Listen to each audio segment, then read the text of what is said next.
Bon, alors on va attaquer le fameux formulaire de l'enquête ITA.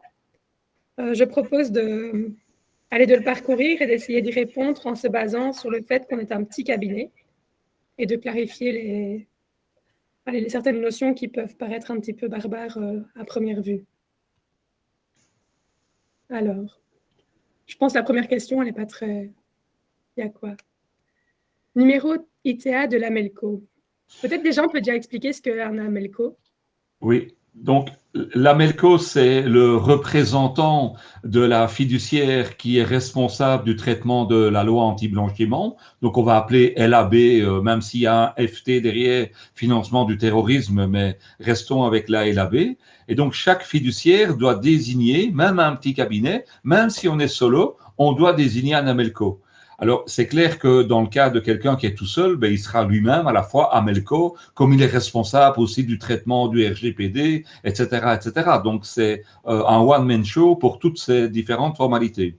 Et comme le dit Morgan, on va rester vraiment sur les petites structures de moins de 10 personnes pour expliquer les conséquences qui sont sous-jacentes à ce document, à cette enquête de l'ITA. Et un AMELCO, moi j'ai reçu cette question. Est-ce que quelqu'un qui travaille à 100% en sous-traitance pour une autre fiduciaire doit aussi être nommé AMELCO pour sa structure? Oui, donc quel que soit le nombre de clients, donc un stagiaire qui est maintenant visé aussi depuis 2017 par la loi sur le blanchiment d'argent, eh bien un stagiaire qui est monoclient, il ne travaille que par exemple pour son maître de stage, eh bien il doit effectuer aussi les formulaires et il doit s'auto-désigner comme AMELCO. Donc ça ne change pas toutes les personnes qui sont ce qu'on appelle les entités assujetties et donc les membres de l'Institut ITA qui sont sur le registre public sont automatiquement des entités assujetties. Eh bien, toutes ces personnes-là doivent désigner un AMELCO. Donc l'AMELCO, ça peut être aussi une personne, soit extérieure avec lequel vous avez contracté en sous-traitance, ou soit un salarié, ou soit un dirigeant d'un autre niveau qu'un dirigeant d'entreprise, un directeur dans les grandes structures. Ce qu'il faut, et c'est ça qui est important, l'AMELCO doit avoir un regard sur tous les dossiers avec une indépendance et il doit pouvoir avoir autorité. C'est-à-dire qu'il doit pouvoir prendre des décisions seul, même si ces décisions vont à l'encontre des dirigeants d'entreprise. Je prends un exemple facile. Un AMELCO dans l'ORECA voudrait faire une déclaration de soupçon parce qu'il estime que les opérations sont en infraction avec les dispositions en matière d'état de faillite, par exemple. Les dirigeants d'entreprise ne peuvent pas empêcher l'AMELCO de le réaliser. L'AMELCO est aussi celui qui est la ressource pour les salariés de l'entreprise.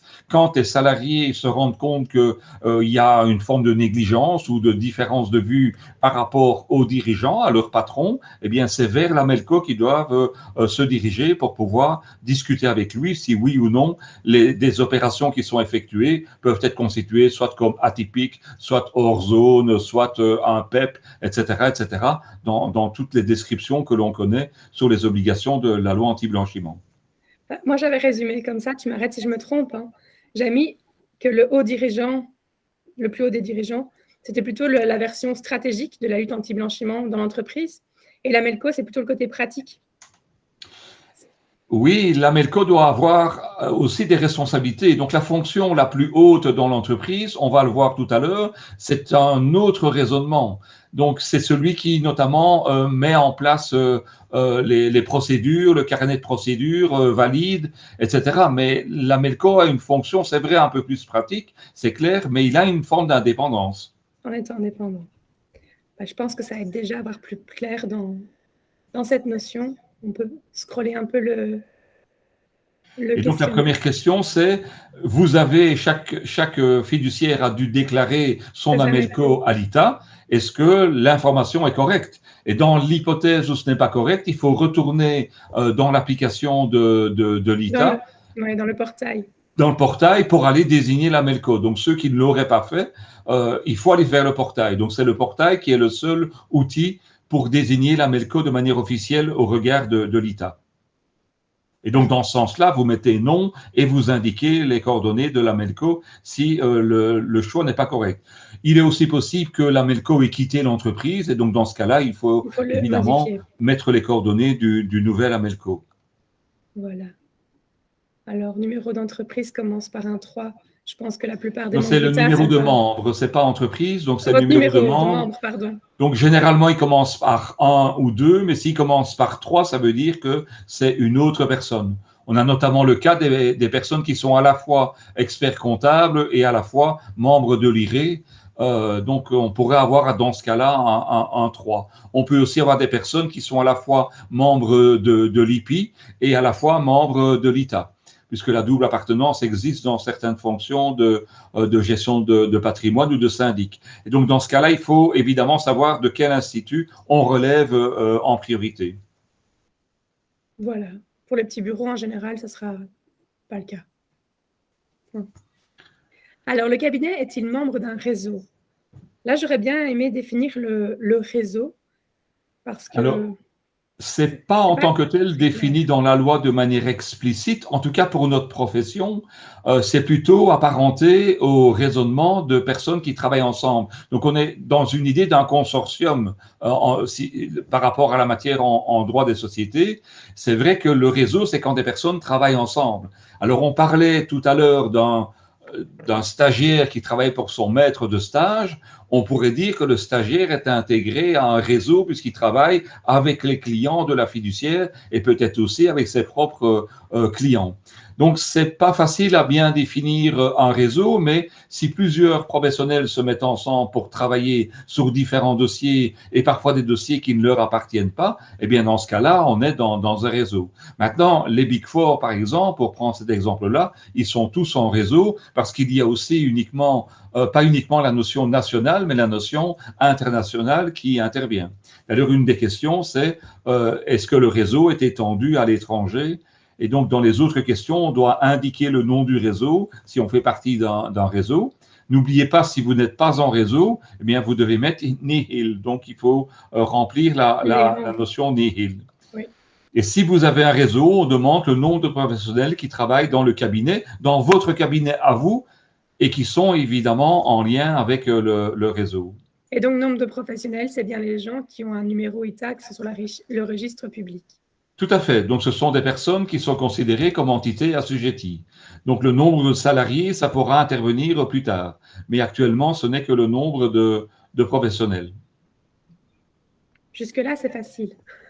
Voilà, jusque-là, c'est facile. Mais le reste, c'est assez simple aussi, c'est parce que les questions sont parfois longues ou parfois on doit faire des recherches dans ces données de la clientèle ou du chiffre d'affaires. Mais sinon, ce n'est pas très, très compliqué en soi. C'est ça. Alors ensuite, on parle de la personne responsable au plus haut niveau. Donc ça, en général, c'est un dirigeant ou au moins un directeur. C'est ça. Donc, le mieux, c'est de mettre la personne qui a la fonction de représentation externe dans l'entreprise. Donc, dans les personnes morales, on appelle ça l'administrateur délégué ou une fonction similaire, le gérant, le gouverneur, peu importe le titre. Et donc, c'est une personne qui a une haute fonction. Maintenant, ça peut être le président du conseil d'administration dans certaines hypothèses, mais c'est quelqu'un qui doit avoir un pouvoir important dans l'entreprise. Donc, généralement, c'est le pouvoir d'administration, le pouvoir de disposition et le pouvoir de représentation. Et donc, on est seul, on a les deux casquettes AMELCO. Voilà, on est à ce moment-là et la personne au plus haut niveau et la MELCO et le responsable RGPD. Donc, on est un peu schizophrène, mais tout va bien. Donc, le nom et le prénom de la personne doivent être repris en règle générale. Si ça a été mis sur le portail, normalement, c'est pré-rempli. Exact, exact. Alors, la fonction dans le cabinet, mais voilà, simplement dire. Donc là, on demande la fonction dans le cabinet de la personne qui remplit le formulaire. Donc, s'il est administrateur, s'il est directeur, donc on parle bien de sa fonction. Donc, évidemment, il est aussi AMELCO, puisque c'est lui qui remplit le formulaire, mais il a sans doute une autre fonction. Et c'est là, comme on le disait tout à l'heure, que ce n'est pas obligatoirement administrateur, ça peut être une fonction dirigeante. Si c'est une autre fonction, on le précise. OK. Puis il y a la fonction d'audit indépendante. Je propose de passer la question parce que c'est pour des très gros cabinets. Exact. Donc, pour les cabinets, jusque 10 personnes, ça n'est pas d'application. Non. Alors, informatique, le cabinet utilise-t-il un logiciel de gestion administrative? Je suppose que c'est du style Feed Manager ou ce genre de Voilà. choses qui est Donc, visé. en règle générale, les cabinets sont outillés avec Feed Manager, donc vous indiquez Feed Manager. Maintenant, c'est pas obligatoire. Ce n'est pas un leurre de ne pas avoir de logiciel de gestion administrative. Par contre, c'est un plus, hein, sincèrement. C'est une Même pour des facilité. fonctions comme la mienne où je n'exerce pas le métier d'expert comptable, je vous assure que Feed Manager est d'une grande utilité. Voilà. Alors, les procédures. Toutes les questions qui vont suivre dans la procédure, moi, j'ai le manuel LAB qui vient de Be Excellent. Et si on a ce manuel qui est bien rempli, en général, on a tout bon pour les questions qui suivent. Exact. Donc, n'oubliez pas qu'il y a une nouvelle version de mars 2020. 2020, oui. Tant pour l'IEC et l'IPCF, puisque l'ITA n'a été créé qu'au 30 septembre 2020. Donc, ce sont encore les anciens manuels. Je dis ça parce que pas mal de fiduciaires avaient le manuel précédent de 2015. Et donc, il faut évidemment mettre à jour, puisqu'entre-temps, la loi de 18 décembre 2017 est intervenue. Et donc, il y a des modifications importantes par rapport à 2015. Donc, vous devez mettre à jour votre manuel si ce n'est pas encore le cas. Et d'ailleurs, il est demandé, en cas de revue qualité, il est demandé quasiment en premier, je pense. Voilà. Et donc, il faut des instructions. J'insiste aussi, ce sont des écrits. On va voir la forme de l'écrit bientôt, mais ça ne peut pas être des instructions orales. Les procédures doivent être écrites. Dans les questions, ça se ressent. C'est à chaque fois écrit. Existe-t-il des procédures écrites? Donc, Exact. alors, le Et donc, cabinet. Oui, dis-moi. les abréviations, si je peux me permettre, Morgane, c'est parce qu'avant, on parlait du blanchiment de Blanchiment de capitaux, du capitaux, financement du du terrorisme. terrorisme. Donc, maintenant, on aurait peut-être pu le changer dans le formulaire. On parle bien loi anti-blanchiment, donc LAB, FT, financement du terrorisme. Mais on est d'accord, ça veut dire la même chose. Oui. Alors, les instructions écrites concernant les politiques, les procédures et les mesures de contrôle interne. Donc, ça, c'est tout ce qui est dans le manuel. Enfin, si vous avez un manuel de procédure LAB, c'est dedans, il y a un paragraphe dedans, surtout dans Be Excellent. Donc, je suppose qu'il faut répondre oui pour ne pas avoir de problème. Exact. Oui, il faut répondre oui à beaucoup de questions, d'ailleurs. Voilà, en général, il faut répondre oui et se mettre à jour si ce n'est pas le cas. Alors, les procédures internes ont-elles été approuvées par la direction effective du cabinet? Donc, de nouveau, si on est tout seul, on va devoir à la dernière page signer en tant que membre de direction, sans doute administrateur unique. Si ce n'est pas le cas, qu'il y a une administration bicéphale ou monoïste, eh bien, dans ce cas-là, il faudra faire approuver par l'organe d'administration de la fiduciaire. Et donc, je présume que la réponse est également oui, que ça a bien été approuvé pour être appliqué dans la fiduciaire par la direction. Alors, comment peut-on les consulter? Ça, c'est une question bateau. C'est parce qu'elles doivent être à disposition de l'organe de surveillance. Donc, ou bien c'est sur format papier comme beaucoup de procédures anciennes. Maintenant, si vous avez adapté en vous servant de Be Excellent, vous pouvez tout à fait avoir votre manuel uniquement sur Be Excellent. C'est une bonne solution dans le sens où il y a une adaptation avec les dernières modifications qui sont reprises sur Be Excellent. Ça peut aussi être sur l'intranet, donc c'est-à-dire sur le système interne informatique de votre entreprise. Ça peut aussi être, par exemple, sur Field Manager. Vous avez toute votre procédure LAB qui est reprise sur Field Manager ou un autre système équivalent. C'est à votre choix. Le principal, c'est que les membres du personnel, les autres administrateurs éventuellement qui ne sont pas à Melco doivent pouvoir consulter cette procédure.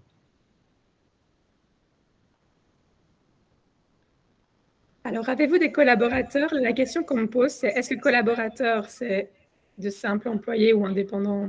Enfin, non, indépendant, c'est un mauvais exemple, mais de simples employés ou des membres sur le registre ITA, donc des collaborateurs ITA. Alors, ça peut être plusieurs choses. Donc, c'est clair que les employés, ce sont les salariés au sens large dans l'entreprise. Et des indépendants, ça pourrait être des personnes, par exemple, qui travaillent pour vous à mi-temps pour faire du classement de documents, pour faire du désagrafage dans les FARC, pour pouvoir scanner, etc. Donc, ce sont des gens qui ne sont pas en tant que tels inscrits au registre, mais qui travaillent pour vous dans une gestion administrative. Donc, c'est tout cela que l'on vise. Alors, évidemment, si ce sont des stagiaires, il fallait les reprendre dans la question précédente, puisque là, ce sont des entités assujetties en tant que telles. Donc, indépendant, ça veut dire des personnes qui ont le statut d'indépendant, mais qui n'ont pas le statut de membre ITA au sens du registre public.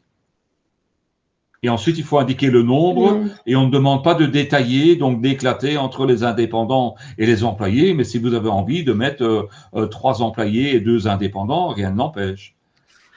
Vous devez par contre bien mettre oui et ensuite remplir le nombre.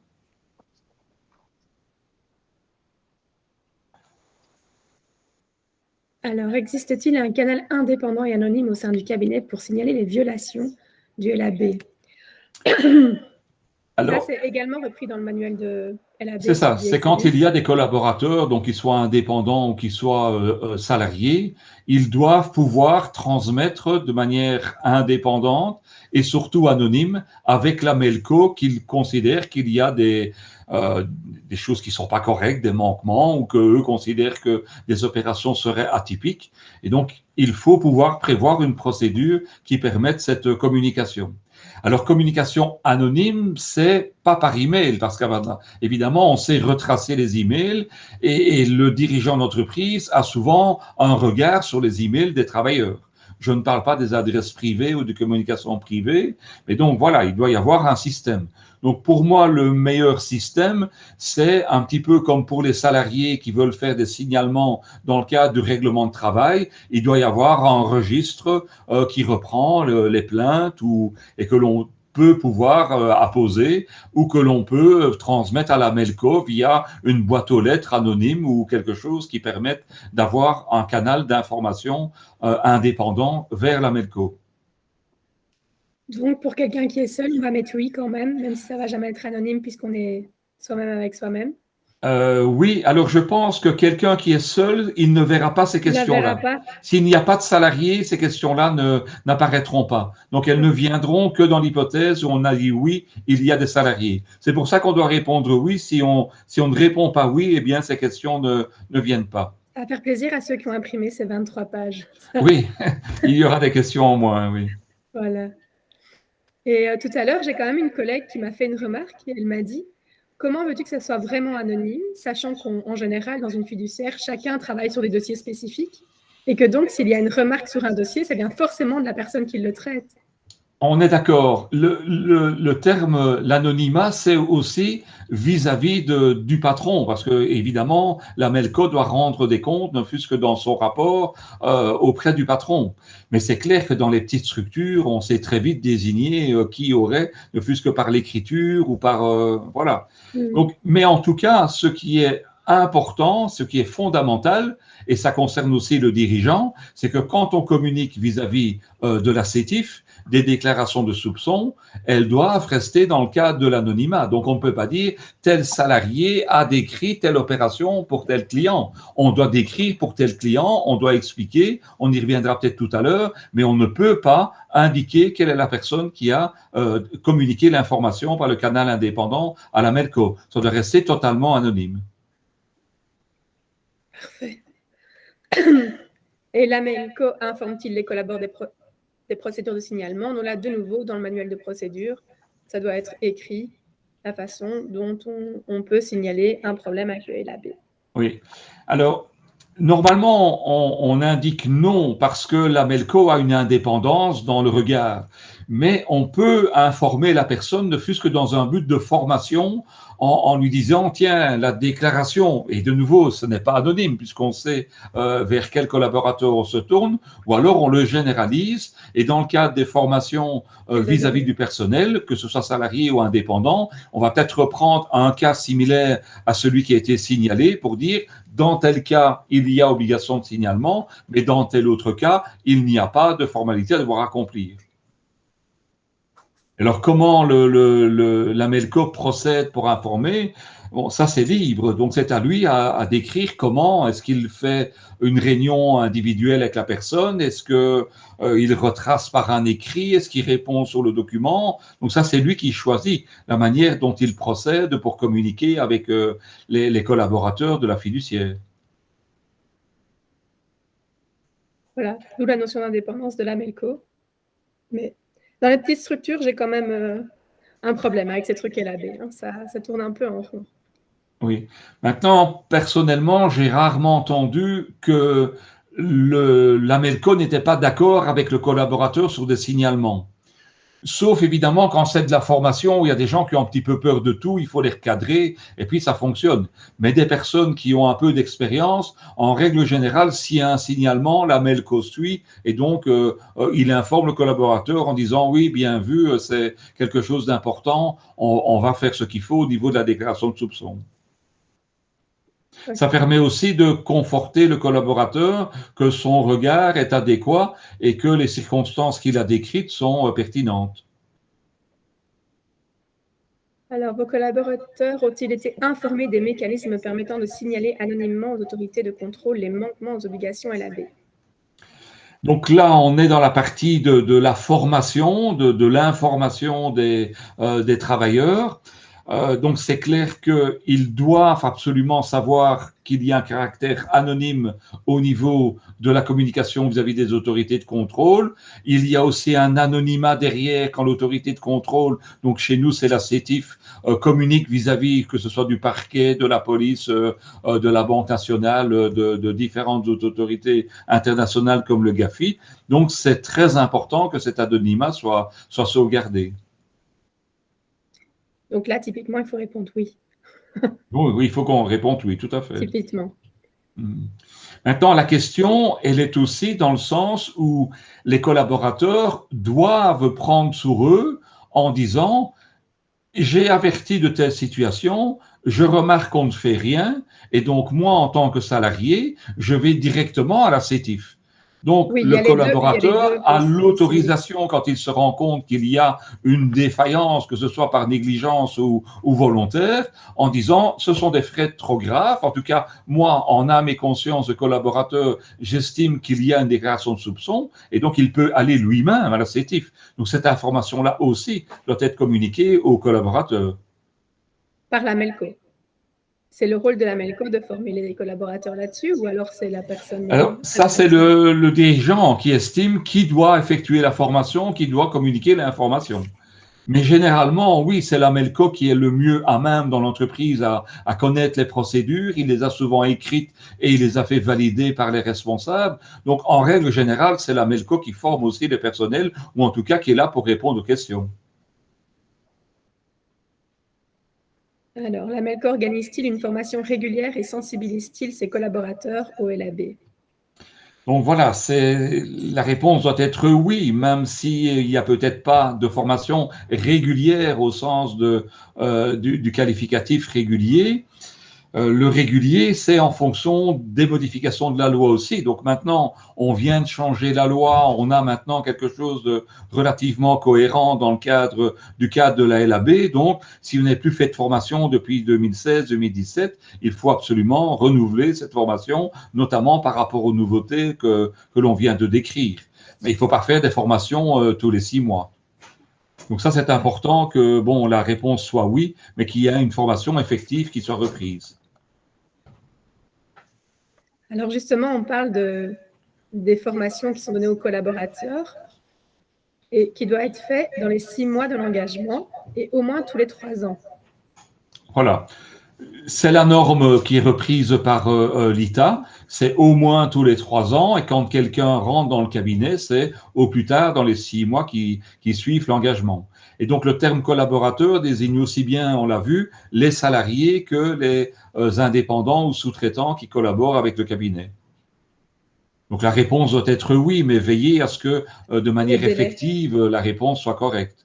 Et est-ce que quelqu'un qui sous-traite avec d'autres membres ITA, donc spécifiquement une fiduciaire qui a que des sous-traitants indépendants, peut se décharger de cette formation dans son contrat avec son sous-traitant en disant que cette obligation repose sur leurs épaules et qu'ils doivent fournir la preuve tous les 3 ans qu'ils ont bien suivi le LAB et que ce n'est pas à eux de vérifier ça.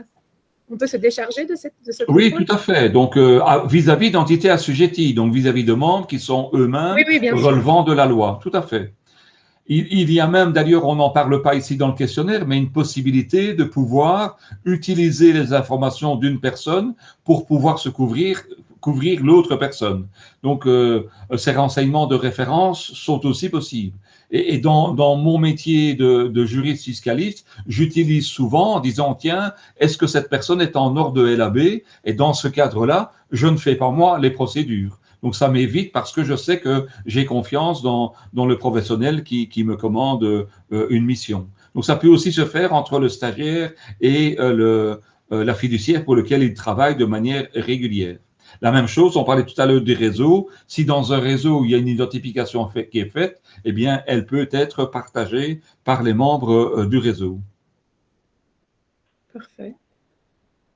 Et existe-t-il un système de suivi pour la participation à ces formations? Donc là, je suppose que c'est à la MELCO ou La aux réponse dirigeants. est positive également, puisque, comme je viens de le dire, dès qu'il y a des modifications, dès qu'il y a des nouveautés, il doit y avoir une petite formation. Ça peut être une simple formation de 2 heures, ça ne doit pas nécessiter une journée complète, mais c'est de mettre une remise à niveau.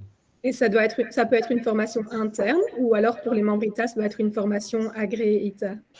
Alors là, ça dépend. Si on souhaite que la formation puisse donner droit à des heures de formation permanente, elle doit être organisée selon la norme de formation permanente. Mais ça peut être une formation interne qui répond aussi aux conditions de la norme. Là, il n'y a pas de souci. Il faut se retourner vers la norme. Parfait. C'est moins pire que ce qu'on pensait en fait. Hein. Non, c'est ce que je disais, il y a des petites informations, on devra aller chercher. Dans la deuxième partie, c'est un petit peu plus compliqué parce que on doit aller chercher dans ces dossiers des informations plus précises, mais voilà. C'est long, mais c'est accessible. Alors, sous quelle forme les formations sont dispensées? Donc, laisser une simple farde de documentation à disposition des collaborateurs serait suffisant, si je vois la première possibilité. Tout à fait. Et la mettre à jour, évidemment, avec les changements de législation. Oui, et indiquer où se trouve le manuel de procédure interne. Là, on a vu tout à l'heure que c'est soit sur l'intranet, soit un papier, le cahier de revendication pour pouvoir préserver l'anonymat. Donc, à partir du moment où tout ça est communiqué, et comme la première formation dans les 6 premiers mois d'entrée en fonction d'un collaborateur nécessite la mise en place de tout cela, c'est un petit peu comme lui dire où est le règlement de travail, où est la trousse de secours, quel matériel doit-on utiliser dans tel cas, etc., etc. Donc, tout ça peut se faire lors de l'entrée en fonction du collaborateur. C'est une habitude à prendre, en fait. Oui. Maintenant, il y a des systèmes de e-learning qui existent également par rapport à la formation LAB, où à ce moment-là, le collaborateur peut suivre quand il le souhaite la formation. Ça peut être une solution aussi. Donc, la dernière réponse est évidemment à ne pas choisir qu'il n'y a pas de formation dispensée dans l'entreprise. Et s'il n'y en a pas, il faut vraiment commencer à se mettre à jour parce qu'on est vite dépassé. Alors, l'évaluation des risques. Donc, voilà une des questions pour lesquelles il y a besoin d'avoir une recherche dans la clientèle, puisqu'on va vous demander en pourcentage d'évaluer le nombre de clients non professionnels, donc j'insiste, qui n'ont pas d'activité économique, donc les salariés, les déclarations IPP que vous faites pour des dirigeants ou des voisins ou des amis, les professionnels en personne physique et les professionnels en personne morale. Donc, on vous demande d'évaluer. Ça ne doit pas être quelque chose de précis à la virgule près, mais je pense que c'est quand même important pour vous aussi de connaître la répartition de vos clients. Alors, Feed Manager permet d'avoir cette répartition assez facile qui est reprise à partir du moment où vous avez bien coché les titres des personnes quand vous créez vos clients.